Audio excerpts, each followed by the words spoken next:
Granny's, Abner. I believe that's our ring. Aye, Doggy's Lum, I believe you're right. I'll see. Hello, jot 'em down, store. This is Lum and Abner.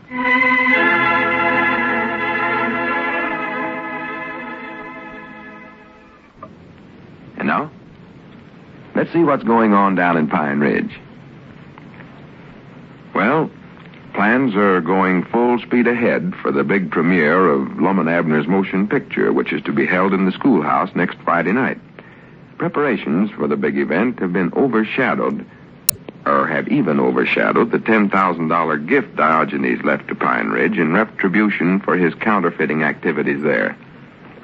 As we look in on the little community today, we find the old fellows in their jot-em-down store and library. Lum is standing up with some kind of a document in his hand. Listen. Now listen to this, Abner. See how this sounds. All right, go ahead, but I still don't see why you have to make a speech at the premiere, Lum. The folks are coming to see the picture, not to hear you give a long talk. Do this because the folks will want to hear from the star of the picture. I'm being forced into this by public demand. Forced into it? Who's forcing you? Well, all my picture fans and admirers. If we want this picture to be a success, I better not disappoint them. Well, exactly who are all these fans and admirers? Oh, different people. Now listen to this, Abner. Ladies and Just gentlemen. name one of your admirers. Abner, how can I concentrate on this speech if you keep interrupting me? Now, hush up a minute. Ladies and gentlemen and fellow citizens of Pine Ridge and all my loyal admirers. I'd still like to know who they are. On this momentous and spacious occasion... Spacious? Yeah, that don't sound quite right, does it? No. Well, I know I've heard Squire Skimp say something like that in a speech.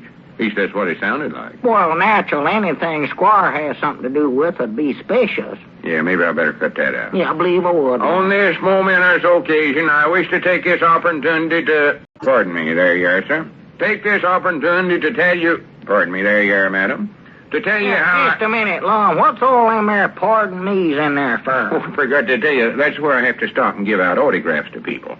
Oh, I thought Mousy weren't able to hire nobody to come up and ask for your autograph. I don't need to hire nobody to ask for my autographs. There'll be plenty that wants it. Don't you worry about that. Well, I don't know who it'll be. Little Pearl might, but she's going to be so busy getting my autograph, I don't believe she'll have time. I ain't worried about that. Now, just listen to my talk. Take this opportunity to tell you how I made such an uncommon success out of myself. Lum, you ain't going to give that speech again, are you? Everybody in town's heard that 1,000 or 100 times. Well, the out-of-town folks ain't heard it. And besides, I've made some changes in it. Sort of give it the Hollywood angle.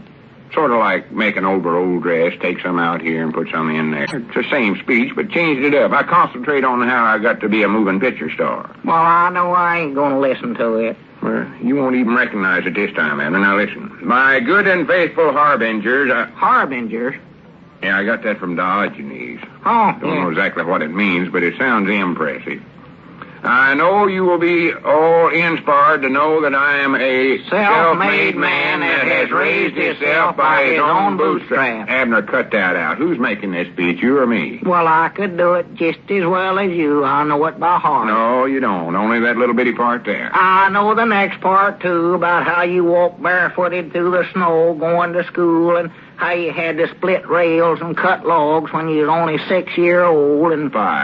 5-year-old, in order to build the log cabin you was later born in. Well, that part is something the same. Not exactly, though.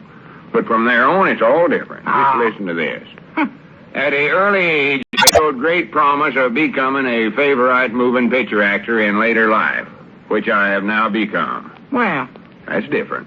Yes, it is. When I was just a handsome lad of 8 years, I appeared on the stage with a New York company in Uncle Tom's Cabin. Well, I never knowed you was in that show, Lum. It shows you right there you don't know everything about me. Well, why didn't you ever tell me about this before? Oh, I don't know.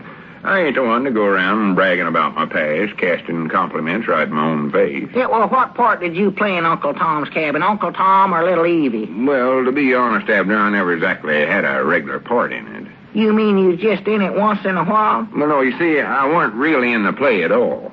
You wasn't? All right, doggies, Lum, you can't say that in your speech, and that you went to New York to play in Uncle Tom's cabin. That'd be telling a story. I never said that. You did, don't I never know such a thing. I said I appeared on the stage with a New York company. Yes, sir. And I did. This bunch of actors had come out to the town I was living in then, and it said right there on the handbills that they was from New York. Oh, well, what about I'm coming to that. Huh? There was such a big crowd that went to see the play that night that they had to put chairs up on the stage, and that's where I had to sit.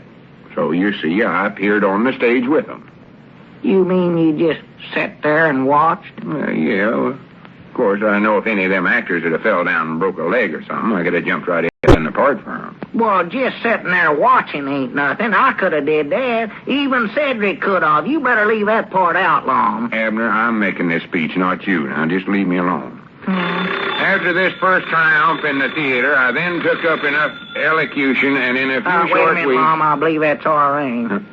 Telephone. How can I ever memorize my talk if everybody keeps interrupting me? Glad it's wrong. Glad Hello, jot 'em down, store and library. Tyrone Eddard's talking. Tyrone. Oh, hello, Ezra. Now, where did he get that name? You understand what? Tyrone. Oh, yeah, that's right. It's going to be Friday night. Big lights out in front and all that sort of thing. Such a to-do. Yeah, tickets are selling like hotcakes. Huh? Of course it's going to be at the schoolhouse. Well, no, Ezra, I never, but I figured it'd be all right with you if we held a premiere at the schoolhouse. Yeah, I know that, but... Well, Ezra, Sister Simpson's already started on the decorations for it. Oh, been working 2 days. Oh, uh-huh. Well, what condition is that? Oh. Well, I'll have to think it over, Ezra. I tell you, I'll call you back on it. Yeah, all right, Ezra. Goodbye.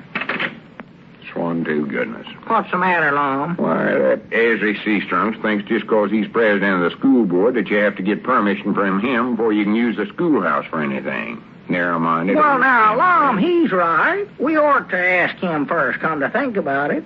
I recollect when you was president of the school board, you always made everybody ask you if they could use the schoolhouse. Well, yeah, but that was different. Besides, you ain't heard the worst of this. Huh? He said we could use the schoolhouse to show a picture on one condition. One condition? Yeah, if we let him make a speech. Oh, well, let him make a speech. We don't care. Our war is it over. Wonderful world. Just a minute, though, Abner. You don't realize what you're saying. Huh? One speech from Ezra would ruin the whole premiere. That's what it'd do. Ruin it? Why, sure. There's the dullest, long-windedest one out-loud talker I ever sat under. Oh. The folks are coming here to see a moving picture, not to hear him shoot off his mouth. He gets up there and says the same identical things every time he makes a speech, the same identical things. Well, now, Lum, so do you. Listen, Abner, has he got anything interesting to tell, like being in Uncle Tom's cabin when he was just a young'un? No, of course not. Well, neither have you. Well, we ain't going to let him get away with this. Not me. Let him have his old schoolhouse. See if we care. You mean we ain't going to hold a premiere after all? I mean we ain't going to hold it there. We'll have it at the Lodge Hall instead. That's where we'll have it. The Lodge Hall? Will that be big enough? We'll manage somehow. I know the folks would rather crowd in there and stand up than go to the schoolhouse and listen to Ezra.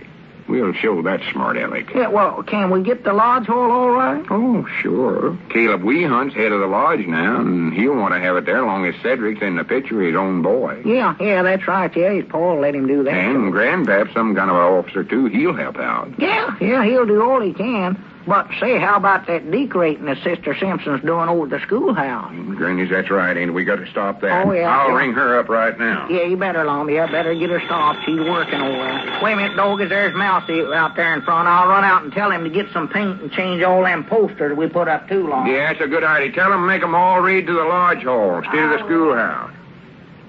Hello, is Sister Simpson around there? Well, no, don't bother to call her. You can just give her the message. Tell her that Lum Eddard's called and he wants her to tear down all the decorations that's up so far. That's just what I said, tear them down. Well, it ain't going to be held at the schoolhouse. No more. At the Lodge Hall. Yes, sir. Well, so tell her to take the decorations over to the Lodge Hall and start decorating that right away. Yeah, that's right. Oh, just changed her mind was all. Well, all right. Tell her right away now. All right. Much obliged. Goodbye. Did you catch Mousy all right, Ab? Yeah, I got him. He said he'd start changing the posters right away. Well, good. We'll show that Ezra Seastrunk a thing or two. Yeah, say, Lum, we ought to get them tickets changed, too. You know what? Wait a minute. There comes Grandpappy Spears. Old Grandpap. Yeah. Maybe we can get him to go to the lodge hall and start sweeping it out. I believe that's part of his regular duties over there anyway. Well, he won't admit to it, but the air. He tries to make out like he's some big porting officer. Mind out. Here he comes. Well, howdy, Grandpap. Come on in. How you feeling today, Grandpap? Oh, just tolerably, Lum. Just only tolerably. Say, what's this? I hear about you fellas running some magic lantern slides over at the schoolhouse Friday night. Slides? Them ain't slides, Grandpap. That's a real, genuine, full-length moving picture we're showing. It's called Bashful Bachelor. It's a comedy. It's a talking picture, too. Yes, sir. And in the second place, Grandpap, it ain't going to be at the schoolhouse. It's going to be at the lodge hall. Yes, sir. Lodge hall? Yeah. Well, nobody said nothing about it at the meeting last night. Them things has to be took up by the head of the lodge. Well, we ain't worried about that. No. Maybe it's just overlooked on account of we had so much other business to take up. Yeah, see, you fellers ought to been there. Well, what'd you do? Well, we held an election of officers. You already heard that speech Ezra Seastrunk made. Ezra? Yep. Yeah, we elected him head of the lodge last night. Wonderful speaker, that Ezra.